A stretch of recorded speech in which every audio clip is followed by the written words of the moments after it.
Palasa kidney hospital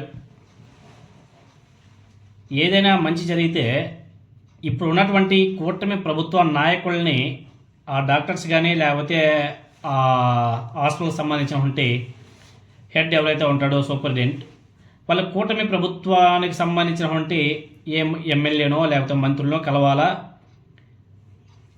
కలిసి అభినందనలు తెలియజేయాల. కానీ ఇక్కడ ఉల్టా ఆ పలాస కిడ్నీ ఆసుపత్రికి సంబంధించినటువంటి సూపరింటెండెంట్ వైఎస్ఆర్ కాంగ్రెస్ పార్టీ మాజీ మంత్రి సీదిరి అప్పలరాజు గారిని కలిసి పుష్పగుచ్చం ఇచ్చి మాట్లాడడం జరిగింది. దాన్ని ఇప్పుడు కొంతమంది కూటమి నాయకులు జీర్ణించుకోలేకపోతున్నారంట. దాన్ని మన రాధాకృష్ణ పెద్ద కథనమే రాసేసినాడు. అధికార కూటమి శ్రేణులను కలవకుండా వైఎస్ఆర్ కాంగ్రెస్ పార్టీ మాజీ మంత్రి అప్పలరాజుని కలవడం వెనుక మతలబు ఏంటి అని చెప్పేసి ఒక పెద్ద కథనం రాసేశాడు.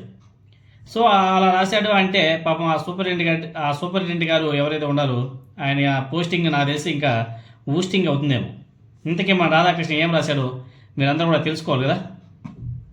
విడ్డూరం, వైద్యుల అత్యుత్సాహం, కిడ్నీ ఆసుపత్రికి ప్రాణం పోసిన కూటమి సర్కార్, కానీ మాజీ మంత్రి సీదిరి ఇంటికి వెళ్ళి వైద్యుల అభినందనలు, చర్చనీయాంశమైన వైద్యుల తీరు, మండిపడుతున్న కూటమి శ్రేణులు. హెడ్లైన్: పలాసలో కిడ్నీ ఆసుపత్రికి ఆది నుంచి ప్రాణం పోసిన తెలుగుదేశం పార్టీని కాదని వైసీపీ నేతలను అక్కడ వైద్యులు ఆకాశానికి ఎత్తడం తీవ్ర చర్చనీయాంశంగా మారింది. శ్రీకాకుళం జిల్లా ఉద్దానం ప్రాంతంలో కిడ్నీ వ్యాధి బాధితుల సంఖ్య వేలలో ఉంది. ఈ సమస్యపై 2014 నుంచి 2019 మధ్యకాలంలో అప్పటి టీడీపీ ప్రభుత్వం ఎన్టీఆర్ సుజలధార పథకం పేరుతో సురక్షిత నీటిని మంజూరు చేసింది. ఆపై కిడ్నీ వ్యాధి బాధితులకు డయాలసిస్ చేయించుకుంటున్న వారికి ఖరీదైన వైద్య పరీక్షలతో పాటు పింఛన్లు సైతం మంజూరు చేసింది. ఆ తర్వాత ప్రభుత్వం మారి వైసీపీ కొలువుదిరింది. పలాసలో కిడ్నీ ఆసుపత్రి భవన నిర్మాణం వైసీపీ హయాంలో దాదాపు పూర్తయింది. అప్పట్లో వివిధ విభాగాల అవుట్సోర్సింగ్ సుమారు 50 మందిని నియమించారు. వారికి ఏకంగా 11 నెలలకు కానీ వేతనాలు చెల్లించలేదు.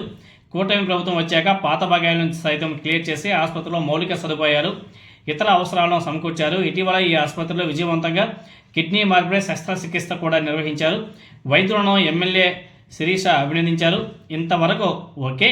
ఈ ఆసుపత్రి సూపరింటెండెంట్ జక్కుల కిషోర్, నెఫ్రాలజిస్ట్ ఎర్ర రాకేష్ ఇటీవల పలాసలో మాజీ మంత్రి సీదిరి అప్పలరాజు వద్దకు వెళ్ళి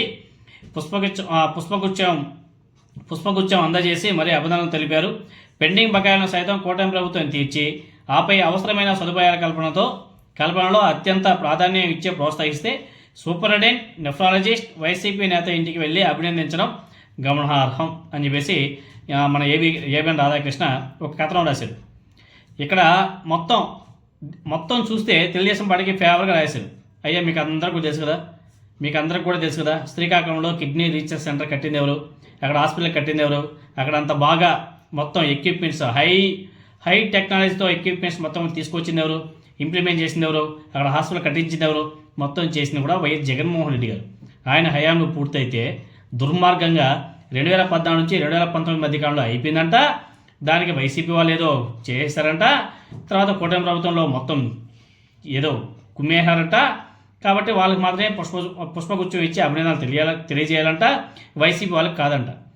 ఉద్దానం అంటేనే ఫస్ట్ గుర్తొచ్చేది వైఎస్ జగన్మోహన్ రెడ్డి గారు. మంచినీటి సరఫరా ఈయన ఏదో చెప్పాడు రాధాకృష్ణ, ఎన్టీఆర్ జల సుధా ఏదో సోది చెప్పినాడు కదా. అలా వాళ్ళ హయాంలో ఒకవేళ జరిగే ఉంటే ఆనాడు ఎందుకు రాలేదు వార్తలో ఎందుకు మాట్లాడుకోలేదు? జగన్మోహన్ రెడ్డి గారు ఆయన ప్రెస్టేజియస్గా తీసుకొని ప్రజల్ని కాపాడాలన్న చిత్తశుద్ధితో అక్కడ వాటర్ ప్లాంట్ కూడా తీసుకురావడం జరిగింది. జగన్మోహన్ రెడ్డి గారు 100 కోట్ల రూపాయలు ఖర్చు పెట్టి అక్కడ వాటర్ ప్లాంట్ తన హయాంలో స్టార్ట్ చేసి తన హయాంలో పూర్తి చేసి సురక్షిత నీటిని కూడా అందించాడు. అదే కిడ్నీ హాస్పిటల్ అక్కడ సక్సెస్ఫుల్గా ఆపరేషన్ జరిగి పూర్తయిందంటే దాని క్రెడిట్ మొత్తం కూడా జగన్మోహన్ రెడ్డి గారికి ఇవ్వాలి. ఆయన కట్టించాడు, హాస్పిటల్ కట్టించింది ఆయన, అన్ని ఎక్విప్మెంట్స్ తెచ్చింది ఆయన, ఓపెన్ చేసింది ఆయన, అక్కడ డయాలసిస్ అందరికీ కూడా ఫ్రీగా చేయించడానికి అన్ని ఎక్విప్మెంట్స్తో కూడినటువంటి హాస్పిటల్ నిర్మించింది జగన్మోహన్ రెడ్డి గారు. అన్ని సదుపాయాలు కల్పించాలంటే జగన్మోహన్ రెడ్డి గారు పూర్తి క్రెడిట్ ఆయనకి రాకుండా వీళ్ళ మధ్యలో దొబ్బేయడానికి ఈ రాధాకృష్ణ ఎవరండి? మళ్ళీ రాతలు ఏంటండి? మొత్తం తెలుగుదేశం పార్టీలోనే పూర్తి అయిపోయినట్టు ఎంత బిల్డప్ ఇచ్చుకుంటున్నారండి. అసలు తెలుగుదేశం పార్టీ హయాంలో ఏమన్నా సరే చిన్న ఇటుకైనా సరే పడిందా? ఎందుకు ఇది దుర్మార్గంగా రాస్తున్నాడు వార్తలో? సిగ్గుండాలా కొంచెం అనే